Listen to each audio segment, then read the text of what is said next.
કવાંટ તાલુકા પંચાયતના આમ આદમી પાર્ટીના તાલુકા પંચાયત પ્રમુખ અને તાલુકાના તમામ આમ આદમી પાર્ટીના સદસ્યો આજરોજ મામલતદાર કચેરી અને મધ્ય ગુજરાત વીજ કંપની લિમિટેડમાં રજૂઆતો કરવા માટે પહોંચ્યા. પણ ખાસા લોકોથી અમારા પર રજૂઆત આવે છે કે લાંબી લાઈનોમાં લાગુ પડે છે જાતિના દાખલા માટે.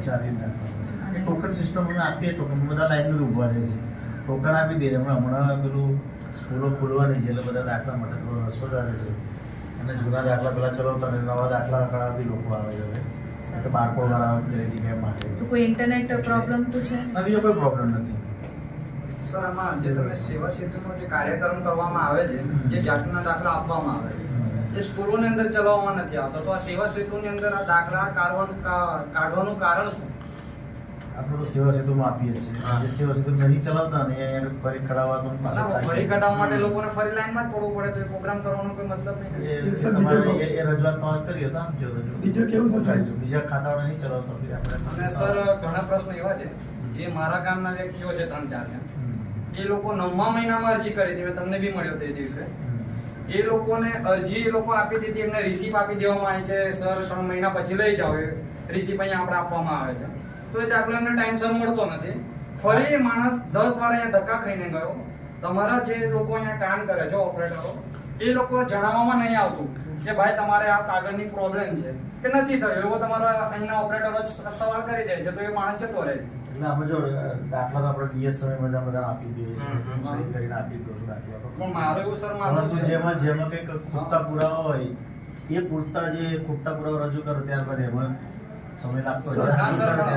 એમાં ઘણા એવું કરે છે કે અરજી આપી પેલા કે બોનાફાઇડ સર્ટિફિકેટ નથી, પછી એ જતા એને કાઢી આવે, એ લાંબા ટાઈમ પછી આવે છે. આ રજૂઆત એવી છે સર, મોડા રજૂ કરે એવા દાખલા લેટ થાય. રેગ્યુલર દાખલા તો સમયસર આપી દઈએ. મારે એવું કેવું છે, ભાઈની રજૂઆત આવી, એ ભાઈ 10 વાર અહીંયા આવીને ગયા, સમજો. તો તમારો જે તે અધિકારી હોય અહીંયા, એ ભાઈને કેવું જોઈએ કે ભાઈ તમારું આ કાગળ ઘટે છે અને તમે લઈ આવો. એને કોઈ એવી જાણકારી આપવામાં પણ નહીં આવી. એનું છોકરાનું અત્યારે એડમિશન જવે, એની સ્કૂલ હમણાં ચાલુ થઈ છે, તો એને પ્રોબ્લેમ થઈ શકે છે ને સર. હવે એને દાખલો મળ્યો નથી અત્યારે. અમારે જે રૂબરૂ કંઈક હોય ને પ્રોબ્લેમ હોય તો બી તાત્કાલિક મગાવીનું કરાયેલું છે, સોલ્યુશન બી કરાયેલું છે. છતાં હું એને સૂચના આપી દઈશ કે કોઈ બરાબર, કેમ કે હું જે પુરાવાનું લખ્યું હોય છે ને નામદારમાં સમજ પાડે જ છે જે બી આવે ને. ના, પણ રિસીપ આપ્યા પછી પણ સર થઈ જવું જોઈએ ને. રિસીપ આપ્યા પછી બી એવું કે નથી થયો દાખલો, તો યોગ્ય નથી ને. પેલા માણસને તો એવું કે ભાઈ સાહેબે મને રિસીપ આપી દીધી, દાખલો પડી જશે. બાકી જે લોકોને પૂરા ખૂટતા હોય ને એ લોકોને લેટ, બાકી તો રેગ્યુલર કે આમનાથી કોઈ પણ રજૂઆત આવે તો તમે એ ગંભીરતાથી લો, લોકોના પ્રશ્નોનો ઉજાગર કરો.